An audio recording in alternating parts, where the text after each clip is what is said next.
ஆண்டவரும் இரட்சகருமாக இயேசு கிறிஸ்துவின் இனிய நாமத்தில் உங்கள் யாவருக்கும் அன்பின் வாழ்த்துக்களை தெரிவித்துக் கொள்கிறேன். அருமையான தேவப்பிள்ளைகளே, நியூ டே நியூ ஹோப், புதிய நாள் புதிய நம்பிக்கை தின தியானத்தின் மூலமாய் இந்த நாளில் கூட உங்களை சந்திப்பதில் நான் மிகுந்த மகிழ்ச்சி அடைகிறேன். அல்லேலூயா. இன்றைக்கு கூட கர்த்தர் நமக்கு கொடுக்கிற வார்த்தை என்ன? ஆதியாகமம் புஸ்தகம் 15ஆம் அதிகாரம் 1வது வசனத்தை கூட வாசிக்க கேட்போம். இந்த காரியங்கள் நடந்த பின்பு கர்த்தருடைய வார்த்தை ஆபிராமுக்கு தரிசனத்திலே உண்டாகி, அவர், ஆபிராமே, நீ பயப்படாதே, நான் உனக்கு கேடகமும் உனக்கு மகா பெரிய பலனுமா இருக்கிறேன் என்றார். அல்லேலூயா, அல்லேலூயா. பாருங்க எவ்வளவு அழகாய் ஆண்டவர் சொல்றாரு. ஆபிரகாமை பார்த்து, நீ பயப்படாத, நான் உனக்கு கேடகமும் நான் உனக்கு மகா பெரிய பலனுமா இருக்கிறேன் என்ன ஆண்டவர் தைரியப்படுத்துகிறத நான் பார்க்கிறோம். அல்லேலூயா. இன்றைக்கு உங்களையும் பார்த்து ஆண்டவர் சொல்றார், இந்த வாரத்தின் வேலை நாட்கள் முதல் நாள் திங்கட்கிழமை நிறைய ஆஃபீஸில் பொறுப்புகள், இந்த காரியத்தை செய்து முடிக்கணும், வீட்டினுடைய காரியங்கள், ஒரு பலவிதமான காரியங்கள் உங்களை பயமுறுத்தி கலங்கடித்து கொண்டிருக்கலாம். ஐயோ, நான் என்ன செய்வேன், இந்த மாதத்துக்குள்ளே முடிக்கணுமே, இந்த ப்ராஜெக்ட் முடிக்கணுமே, பிள்ளைங்க வாழ்க்கையில் இதை செய்து முடிக்கணும், பல காரியங்கள் யோசித்து நீங்கள் அந்த கலங்கி கொண்டிருக்கீங்களா? இன்றைக்கி ஆண்டவங்களை பார்த்து சொல்கிறாரு, பயப்படாத. ஆமென். வேத அறிஞர்கள் சொல்ல நான் கேள்விப்பட்டிருக்கிறேன், வேதத்தில் நான் 366 முறை பயப்படாதுன்ற வார்த்தை வருகிறதா.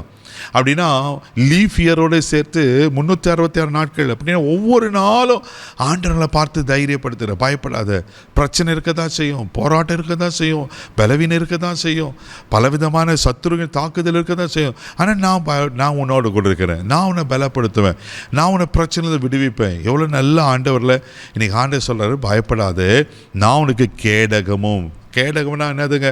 தேவப்பிள்ள ராஜாக்கள் அந்த காலத்தில் யுத்தத்துக்கு போகும்போது யுத்த வீரர்கள் என்ன பண்ணுவாங்களாம், இடது கயத்தில் அந்த கேடகத்தை வச்சுருப்பாங்களாம், வலது கரத்தில் பட்டையை வச்சுருப்பாங்களாம்.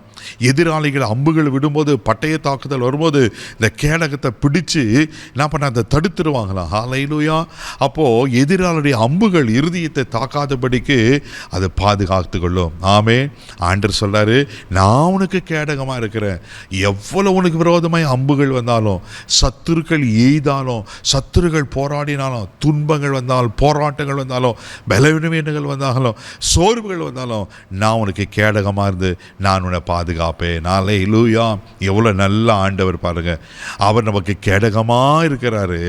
அது மாத்திரம் மகா பெரிய பலனாக இருக்கிறேன். நான் தான் உன்னை பலப்படுத்துகிறவர், நான் உனக்கு பலனாக இருக்கிறேன். கொஞ்சம் கற்பனை பண்ணி பாருங்களேன். நம்முடைய பலனாக இருப்பாரானா, ஆமென், எந்த சத்துருவாத நம்மளை எதிர்க்க முடியும்? ஆமென்.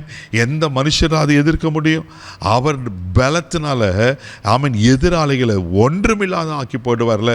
எத்தனையோ சம்பவங்களை வேதத்தில் வாசிக்கிறோம். இதே ஆபிரகாம் வாழ்க்கையில் பார்க்கும்போது ஆண்டவர் சொன்னார், உன் ஜாதத்தை, உன் தாய் தகப்பனை, உன் இனத்தை எல்லாத்தையும் விட்டுட்டு நான் காண்பிக்க தேசத்துக்கு புறப்பட்டு போ என்று சொல்லி, அப்படியே ஒன்றும் இல்லாமல் அப்படியே பிளைண்டாக ஆண்டவர் வார்த்தையை நம்பி ஆபிரகாம் புறப்பட்டு செல்கிறார்.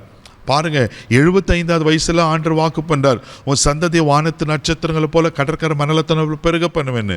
ஆனால் இருக்கிற 25 ஆண்டுகள் காத்திருக்க வேண்டிய ஒரு சூழ்நிலை. 100வது வயதில் தான் ஆபிரகாமுக்கு பிள்ளை பிறகுறது. சாருடைய கர்ப்பம் செத்து போயிட்டான். ஆபிரகாம் சரீரத்தில் பலன் இல்லை. ஆமென். ஆனால் கர்த்தருடைய வார்த்தை அப்படியே நம்பினார். தேவ பிள்ளைகளை அப்படியே விசுவாசித்தார். அந்த வார்த்தை தான் அவருக்கு பலனாக இருந்தது. ஆண்டவருக்கு பலனாக இருந்ததுனால சரீரம் செத்து போன பிறகும் கர்த்தருடைய வார்த்தை ஆண்டவர் பலனாக இருந்தபடினால ஆண்டவர் அது வாக்குத்தத்தம் பண்ணி இதெல்லாம் நிறைவேற்றினார். அல்லேலூயா. இன்னைக்கு ஆண்டவர் சொல்றாரு, நான் ஆபிரகாமுக்கு எப்படி பலனாக இருந்தேன், நான் உனக்கு பலனாக இருக்கிறேன். ஏன் நீங்கள் பயப்படுறீங்க?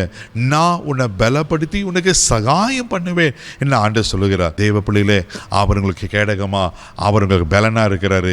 நிச்சயமா சொல்றேன், அவர் தலையை உயர்த்துவார். சத்துருக்களுக்கு முன்பாக பந்தியை ஆயத்தப்படுத்தி உங்கள் தலையை எண்ணெயால் அபிஷேகம் பண்ணுவார். பயப்படாதீங்க. ஒரு பாதுகாப்புக்குள்ளே இருக்கிறீங்க, அவர் கேடகத்தில் இருக்கிறீங்க, அவருடைய பலன் உங்களுக்குள்ளே இருக்குது. ஒரு நாள் சத்துருங்களை மேற்கொள்ள முடியாது. இதை நம்புங்க. ஆண்டவர் உங்களை பாதுகாத்து அவருங்க தலையை உயர்த்த உண்மையில் இருக்கிறார். கண்களை மூடி நம்ம ஜெபிக்கலாம். அன்பு தகப்பனே, உமக்கு நன்றி சொல்லி உமக்கு துதிக்கிறோம், உம்மை ஸ்தோத்திரப்பா. நீங்கள் எங்கள் கேடகம் எங்கள் பலனாக இருக்கிறபடியால் உமக்கு ஸ்தோத்திரப்பா. ஆண்டவரே உமக்கு ஸ்தோத்திரம். ஆண்டவரே உமக்கு நன்றி. யாருக்கெல்லாம் ஆண்டவரே நீங்கள் கேடகமாக இருந்து பாதுகாக்கணுமோ, அன்றைக்கி தாவீது ஆண்டவரே சொந்த குமாரன் அப்சலோனுக்கு தப்பி ஓடி போகையில் பாடின பாட்டி சொல்லப்பட்டிருக்கு. இவர்கள் யாரெல்லாம் ஆண்டவரே பின்தொடர்கிறாங்களோ, எந்தெந்த காரியங்களை த்ரெட்டன் பண்ணி பயமுறுத்தி கொண்டு இருக்கிறதோ, ஆண்டவரே இவங்களை பாதுகாத்துக்கணும். இவங்களை கேடகமாக இருந்து இவங்க தலையை உயர்த்தும்படியாக நான் சோமன்னப்பா. பலப்படுத்தும், பாதுகாத்துக்கணும். கிருபை கோப்ப கொடு. இந்த நாள் முழுவதும் கரம் பிடித்து நடத்தும். எல்லா தீங்குக்கு விலக்கி காத்துக்கணும். கிருபை கோப்ப கொடு. இயேசுவின் மூலம் ஜெபம் பிதாவே. ஆமென். அவர்களுக்கு கேடகமாக இருக்கிற தைரியமாக போங்க. God bless you.